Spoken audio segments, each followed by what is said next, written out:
Hi, I'm Don, and I'm an old school kind of guy. Now, I'm learning some new tricks from some of you guys on YouTube though. For instance, today, if you listen all the way to the end, I've got a surprise for you, a free gift. So, let's start. I've got 4 tips for you today. One of them comes from yesterday.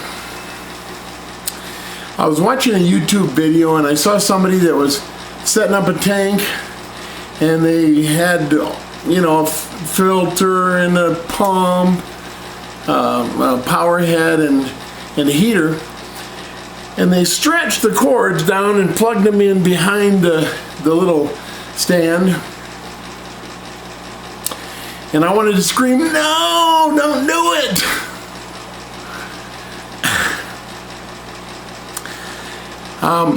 In the old days, we call it a drip loop. Now, if you look over here, you can see my power strip. My power strip hangs up on the wall. That means when cords come out of my tank, and not all my power strips are that high compared to the tank, but they're high enough. When my cord comes out of the tank, it comes down, and then it has to come back up to get to the outlet. Now, if you got GFI all over your house, which we didn't have back 40, 50 years ago, you might be okay, but here's the problem. If you don't have GFI on this circuit, and somehow, for whatever reason, if you're old and senile like me and you overfill your tanks once in a while, water can go running down that cord, go into the socket, and you can short out the house. If you're holding on to something, you can short out you, or you can burn down the house.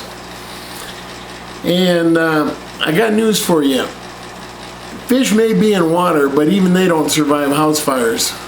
So, if you don't care about the rest of your house, care about your fish, okay?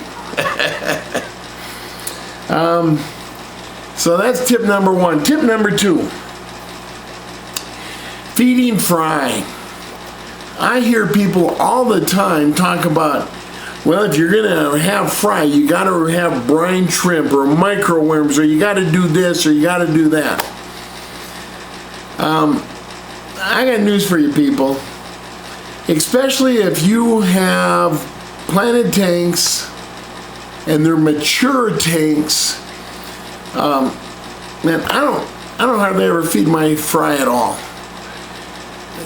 On the substrate, on the wood, on the rocks, on the filter sponge is all kinds of food for very small fry.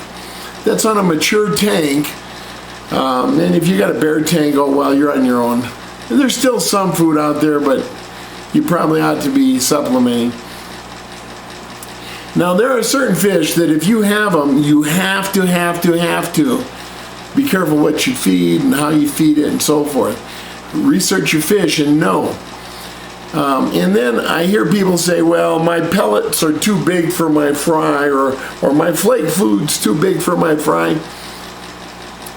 Garbage. You don't have to go buy special fry flakes. I do have some. They were given to me. I do use them. I don't use them very much. They're going to last me a long time, because I just pinch off my regular flakes and throw them in the tank. Listen, some of those flakes are too big for my big fish, because I don't have real big fish. Some of mine are only 3-4 inches. Some of them are only 1 or 2 inches.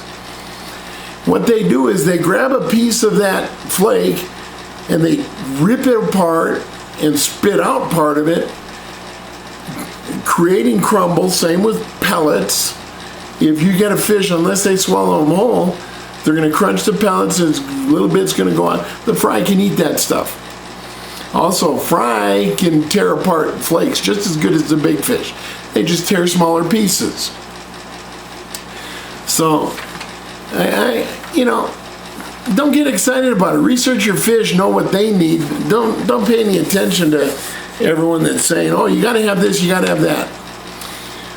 Third tip, did you notice I'm sitting in front of a fish tank? I don't always do that. I do that because that shows you that I'm a fish keeper. You can't see anything in the tank. This is one of my low light tanks. It's low light because I didn't replace the light bulbs at the first of the year like I should have. And I frankly don't care because that tank only has low light plants, and the fish that are in there, they kind of like it that way. Number 3, backdrops. You know, back in the old days, you could either paint the back of your tank and the bottom if you didn't use a substrate. That's a good idea, unless your bottom's opaque or something. Or you could use, in the fish shops, they had these beautiful murals that you could put behind your tank. I have a couple 55s with those. They were there when I bought them. Look good, I kept them. Or my local fish shop had this aluminum foil looking stuff. Not the kind you bake with, but it looked kind of like that. And it came in different colors. And I really like that stuff. I don't use it anymore, but it's pretty good. You can still find it. You can get sheets of plastic, colored plastic at the hobby stores. But what I use is something called Plasti Dip. Now see, this is a new school tip from an old school guy. Plasti Dip's like paint. I find that if you do a light coat and then a little bit heavier coat and then a good serious coat, it doesn't run as bad. And you get a little appearance of texture even, instead of crinkling your aluminum foil or whatnot. I know people use cardboard, but even covered cardboard can get wet and get ruined. This Plasti Dip goes on like paint, but it peels off so easy it's unbelievable. I put some black tape on the back of one of my tanks to hold down a wire for a remote sensor. And when I went to pull it off, it pulled part of the Plasti Dip with. Real easy to repair, but it's real easy to take off. I love that stuff. Any hardware store has it. Plasti-DIP. It's a brand name like Scotch tape. If there's another version, buy it. What do I care? Nobody paying me anything. Last tip of the day. Again, I hear people on YouTube talking about, you know, you need this many watts per gallon, blah, blah, blah. Here's what I know. In the old days, heaters were notorious for sticking open or sticking closed. So I developed a habit back then that somebody else taught me, and that is have 2 heaters in a tank. Be careful. If your heater says that this is good for a 20 to 30 gallon tank, get 2 of them for 55. Don't get 2 in a 20 or 30 gallon. If you have 2 of those in a 20 or 30 gallon and one gets stuck open, it's probably going to cook your fish. But if you have 2 in a 55 gallon, they very well might survive, especially if they're only in there for 8 or 12 hours. If it's stuck open, you might lose fish, but you might not. I suppose you could go overkill and have 3. I've never done that, but the point is, if it breaks off, then one heater is going to keep your tank somewhat warm, but you're going to notice a drop in temperature. You should be checking your thermometer every day. If one gets stuck open, it's not going to be enough to cook the fish if you have, you know, half of what you should have according to the manufacturer.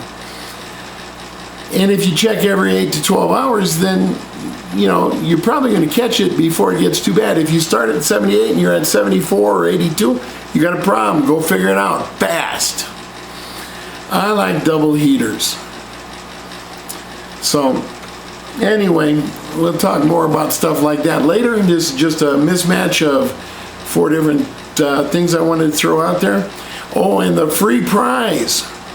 For everyone that's watched this far and posts a comment on this, I will buy you 1 Pepsi Max, and I will even be so nice as to drink it for you. I love Pepsi Max. Hey, have fun.